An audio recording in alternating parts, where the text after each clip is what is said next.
Good evening, welcome to ITV News Meridian. Tonight's headlines here in the south. It's getting worse. Commuter misery over Christmas and New Year on troubled Southern Rail. First the guards go on strike, then drivers, now an overtime ban. Protests rouse no negotiation. What are MPs doing to stop further strikes? Should the rail company be stripped of its franchise? Also tonight, just for good measure, give them an inch, they'll take a metre. But what should our road signs be saying? And happy birthday, Queenie. She's seen 22 Prime Ministers and she's still going strong at 107.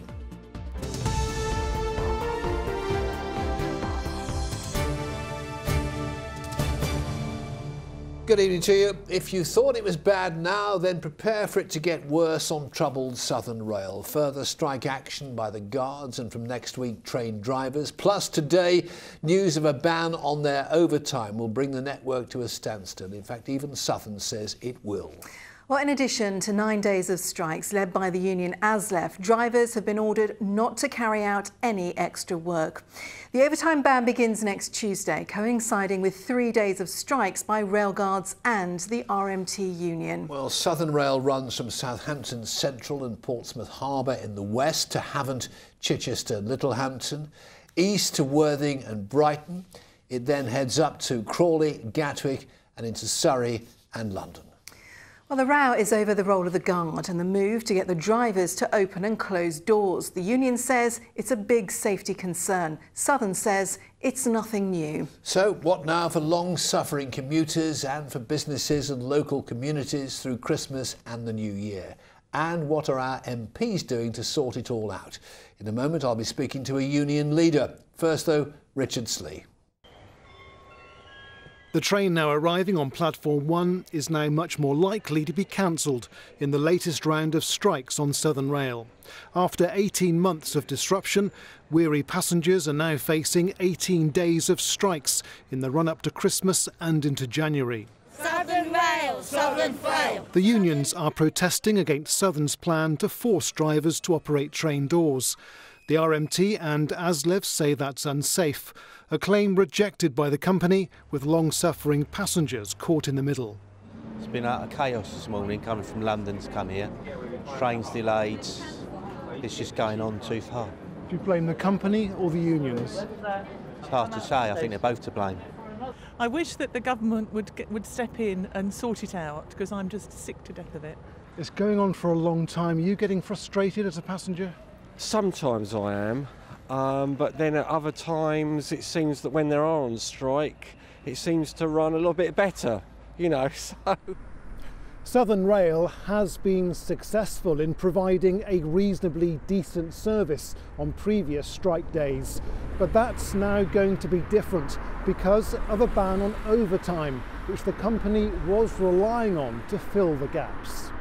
The fact that the drivers are now becoming involved is upping the ante, and it just looks like it's becoming more and more bitter on both sides. So it's very difficult to see an end in sight for it. Southern Rail admits the combined action will make a big difference. In a statement, the company says these strikes will have a devastating impact on the South East economy and people's everyday lives, which will bring Southern to a standstill.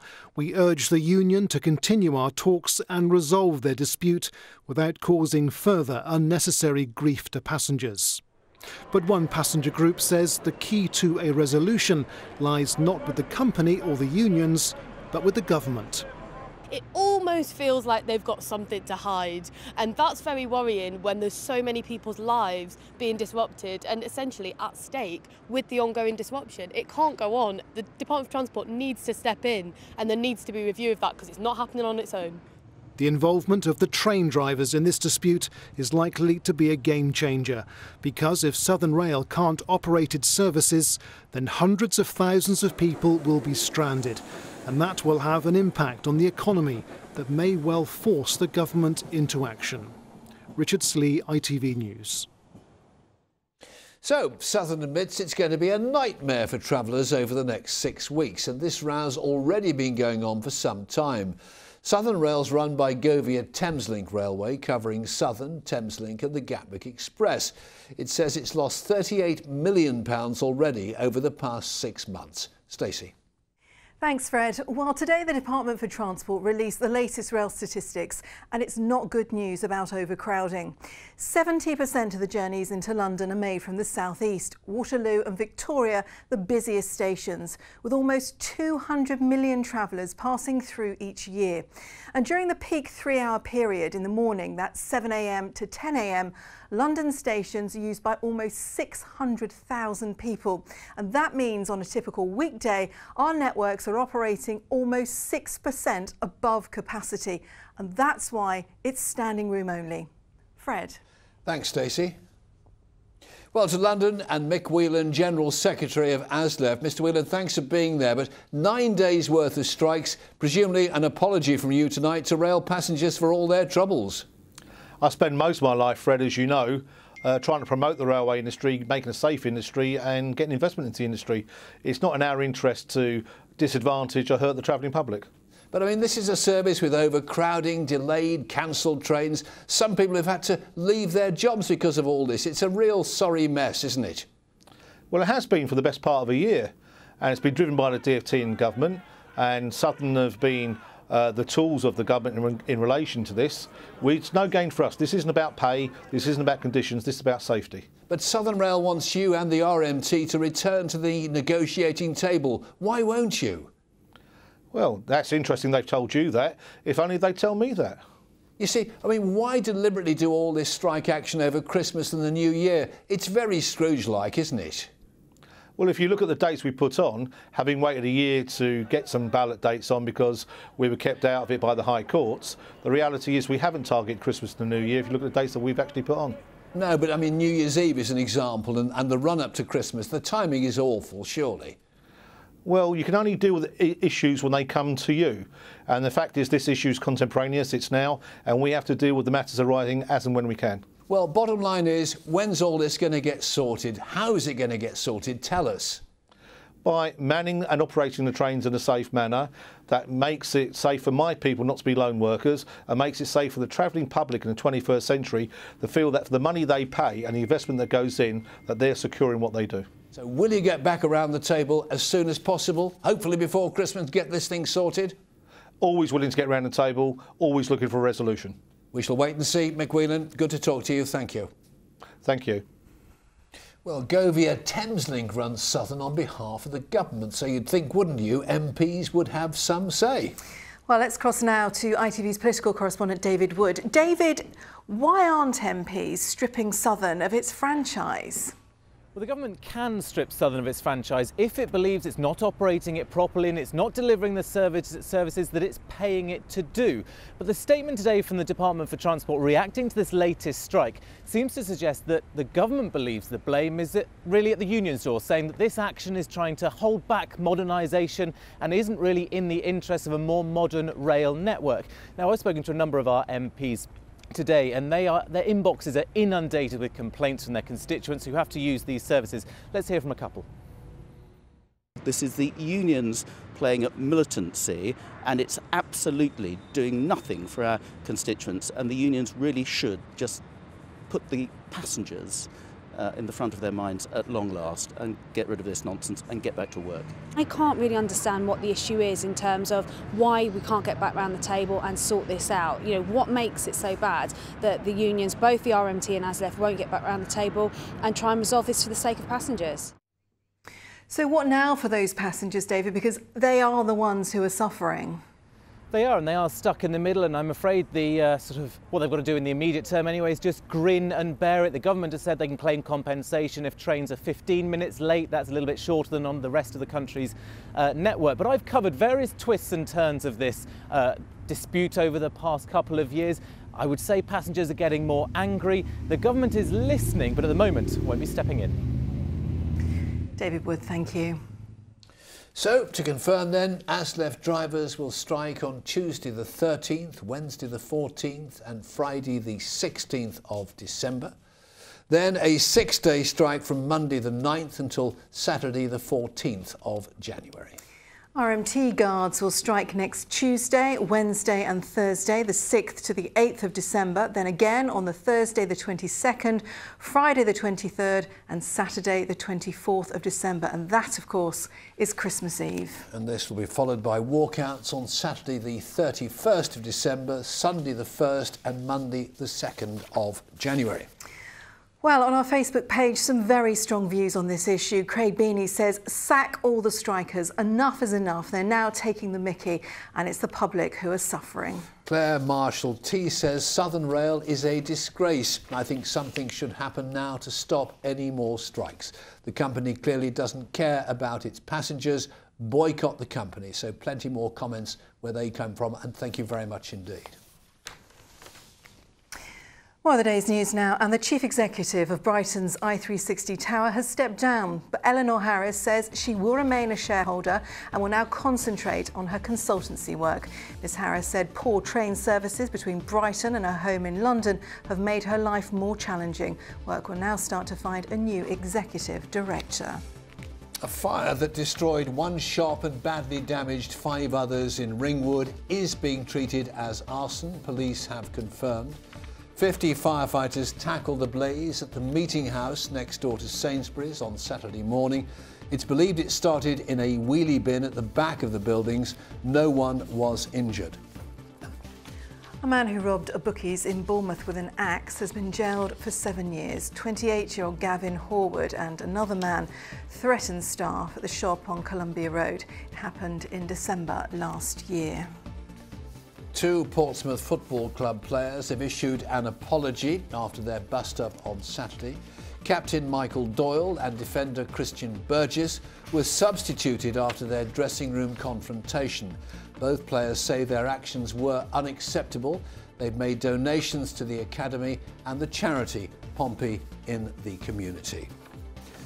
Well, you're watching ITV News here in the Meridian region. We're delighted you are. Thank you so much for choosing us again.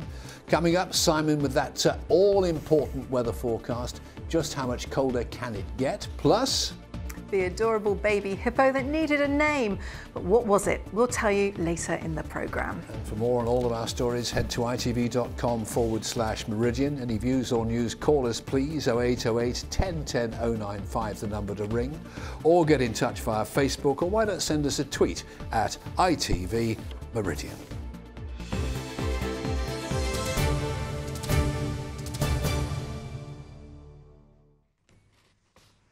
Now, should our road signs be in metric or imperial? Well, the debate is important here, where the roads are used by foreign drivers more familiar with the metric system they have on the continent. Indeed, in a landmark case 14 years ago, Tony Bennett, one of the founder members of UKIP, who went to school in Bournemouth, was convicted for his role in taking down or altering metric road signs, which he said were un-English and not part of our tradition.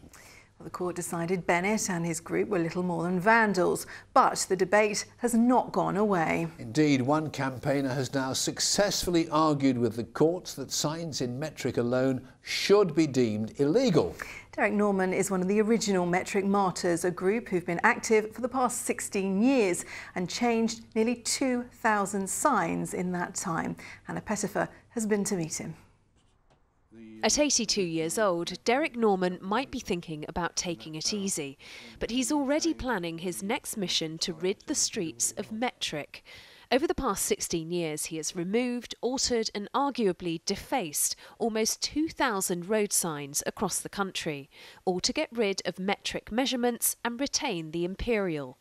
He's the chairman of the Active Resistance to Metrication group, set up in 2000 when there were rumours that all road signs were to turn metric in line with the rest of the EU. Part of our culture and heritage. So why should we abandon that? And that was our idea, that we wanted to preserve our history, that was all, and that it would just be wiped out if everything went metric. What do you say to those who just consider this to be petty vandalism, completely irresponsible? Well, they can hold their opinion, and my wife said there would be a lot of anti coming up, and I'm quite prepared for that. But I think we did the right thing. People may think it's quirky, Well, to me, it's not quirky, it's part of our history and it needs to be maintained. Far from the group's actions being criminal, they argued successfully in court that under the Road Traffic Regulations Act, metric road signs were in fact illegal. By law, all road distances must be in miles and yards, and as for height and width road signs, they can be in metric as long as they also show the imperial equivalent. At its height, the group had 100 members, targeting high-profile places, including the Tower of London and the Houses of Parliament. It was made difficult because there were 2 policemen guarding the gate. My wife and a friend started talking to the policeman, and we managed to get in and change the signs while our 2 girls were doing their job. So we feel that was a hard job, but we beat it. Derek concedes he's now fighting a losing battle and that in 20 years' time he predicts all measurements will be metric. But in his lifetime at least, he says the resistance to metrication will continue. Hannah Pettifer, ITV News. Well, we thought this story would provoke reaction on our Facebook page, and it certainly has. Ben Birchall from Horsham says, the man in your report is just an old-timer clinging on to the past. Nothing wrong with that, Ben. He continues, standardisation is the future. As someone who works in manufacturing, metric is easier to deal with.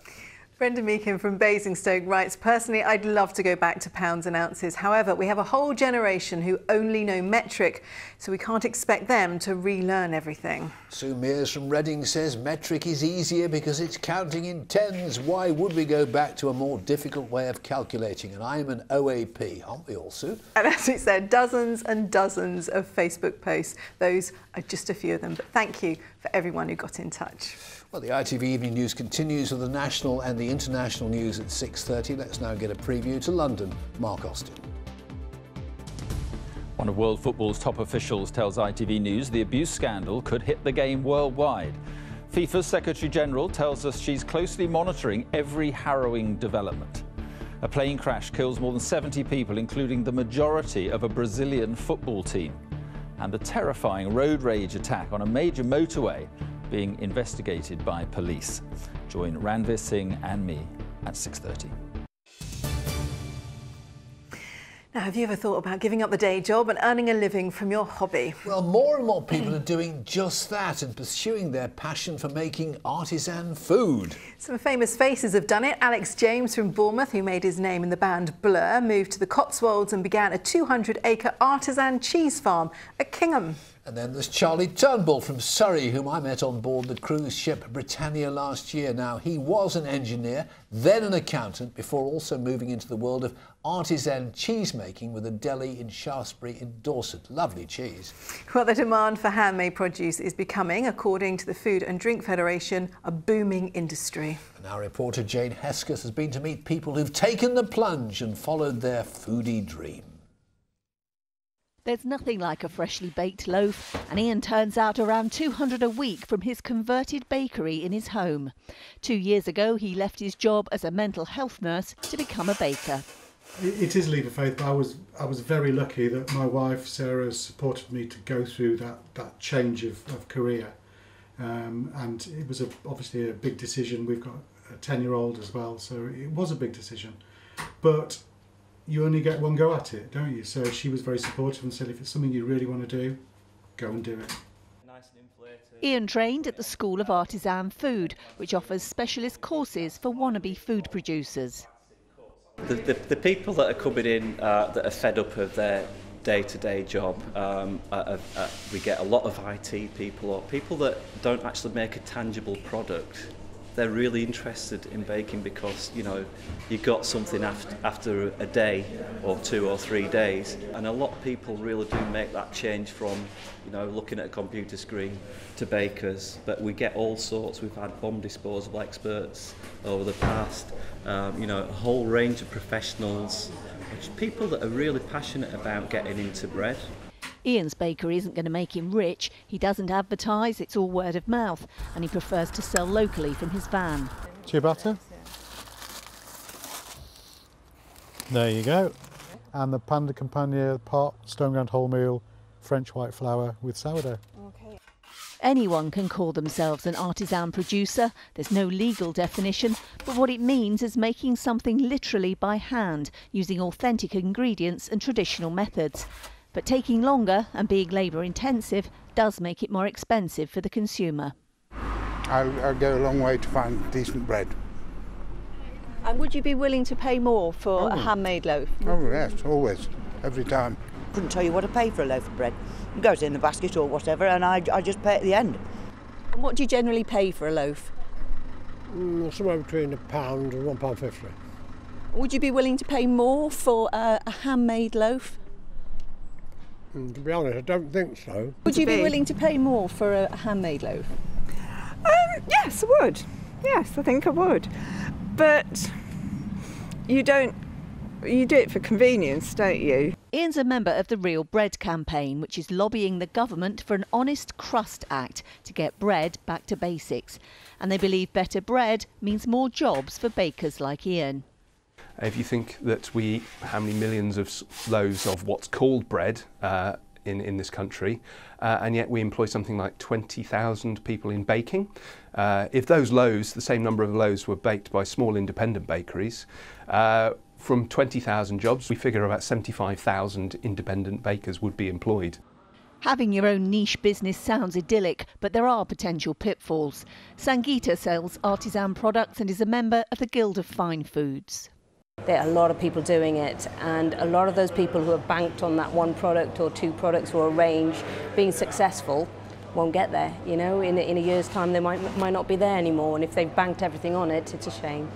Not everybody can survive making chutneys, jams, chocolates. They have to be special in this day and age. They have to be something unique that you can warrant paying that little bit extra for. Ian has no regrets about giving up his day job as a mental health nurse, but he would like to teach people with mental health problems about the joys of baking bread. Jane Hesketh, ITV News. Now, there's a wonderful lady called Queenie Bench who's seen 22 Prime Ministers and 3 monarchs during her lifetime. And today she celebrated her 107th birthday at her care home in Frimley Green, surrounded by her family and her friends, including her 85-year-old daughter, Queenie Jr. She shares her birthday with the world's oldest person, Emma Murano, who celebrates turning 117 today. Our reporter Kate Bunkle went to meet wonderful Queenie to find out her secret. In the year Queenie Bench was born, Selfridges opened, the old age pension was launched, and Shackleton abandoned his bid for the South Pole. Happy birthday to you. 22 Prime Ministers and 3 monarchs later, she's celebrating her 107th birthday with friends at the care home near Camberley, where she's lived for the last 8 years. How do you feel, Queenie? I just think it feels all right. Queenie is a great-great-grandmother 3 times over. She's been a widow for more than 30 years. Her daughter Queenie Jr. is a great-grandma herself. She's never smoked. She's never been a big eater. She's always eaten batter and salt, all those kind of things that I tell you not to. But and she's never really drunk. She's never really had alcohol. Never. But I don't know if there's any. I think it's just in the genes, really. Really happy birthday to you. In honour of her birthday, Queenie had a special visit from the local mayor and received her 4th telegram from the Queen, now 17 years her junior. Happy birthday! She's by far the oldest resident of her care home, and something of a local celebrity. She knew everybody, and wherever she goes, she gets to know people, and she's friendly with them, and worries about other people. She's sitting here wondering if I'm warm enough, and I'm 85. But she's got a few more years to go to beat Britain's current oldest citizen, who celebrates her 113th birthday next June. Kate Bunkle, ITV News, Frimley Green. Happy birthday, Queenie. She had her nails done. She looked great. Fantastic. 25 days to go now until Christmas. Soon be time to put up the tree. I'm sure some of you already have. But what's the secret to the perfect Christmas tree? Well, Andrew Ingham runs a Christmas tree farm in Oxfordshire, and he's even provided the Downing Street tree on several occasions. He's given us his top tips. The quality of your trees is directly proportional to the time and effort you put into them. And we work on our trees here 11 months of the year. We're working on them in one form or another, whether we're sort of spraying them for, keep them clean of weeds, whether we're fertilizing them, whether we're shaping them, marking them, harvesting them, planting them, doing all those sort of jobs. So we're involved with the trees 11 months of the year. Now, last week we introduced you to a new addition at Marwell Zoo near Winchester. Yes, this pygmy hippo was born at the beginning of the month, the first male calf to be born at the zoo for 10 years. But he needed a name. Visitors were being asked to come up with one. Today we were told the winning name is, wait for it, Norbert. Yes, Norbert won with 40% of the votes. Derek came second, but we think Norbert is the best choice, and the zoo says he's doing well and he's gaining confidence in the water. Well done, Norbert. Gorgeous Norbert. They could have called him Simon, couldn't they? No.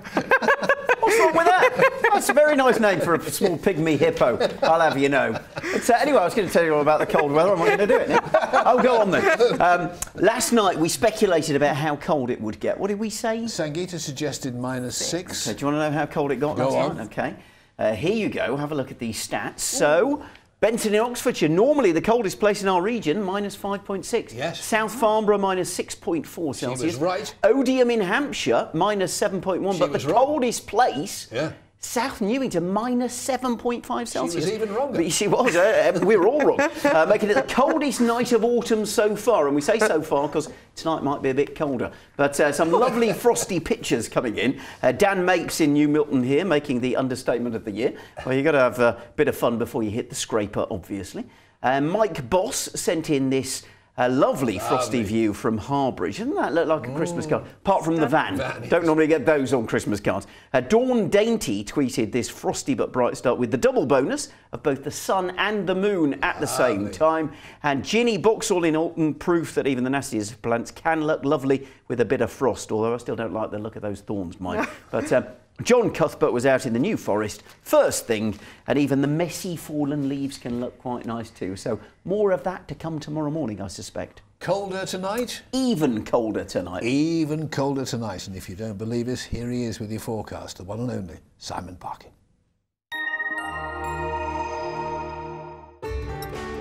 From blizzards to pool, driving through Europe. Eurotunnel the Shuttle sponsors ITV Meridian weather.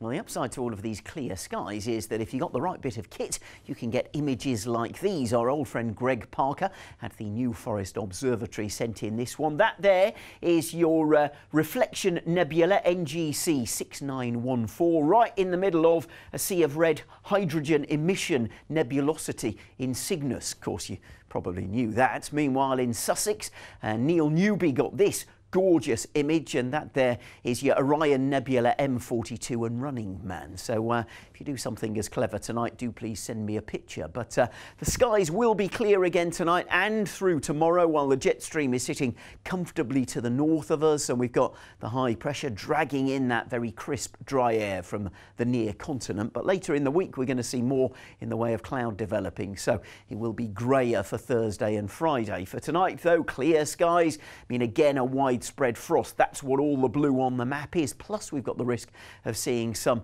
mist and fog, freezing fog at that developing towards dawn. So temperatures tonight even colder than last night, fairly widely -4, -5 degrees. And if you do find some fog tomorrow morning, do be careful, because it is going to be there one minute and then gone the next. But it will lift and that frost will disappear. But again, it's going to be another cool day. Despite the fact that we've got sunshine all the way, temperatures will struggle to get above 4-5 degrees for most of us. So another chilly feeling day. As for your high tide times, well, you can see on the Isle of Wight just after 11 in the morning, then 20 past 11 come tomorrow night. Eurotunnel the Shuttle sponsors ITV Meridian weather. Oh, it's pretty chilly, isn't it? Now, in just a moment, the ITV Evening News with Mark Austin and Ranveer Singh. Stacey's got our late news, so do join her if you can. For now, though, from the team here at ITV Meridian, thank you very much indeed for watching. Wrap up warm, stay warm. Join us tomorrow. Until then, from all of us. Good night.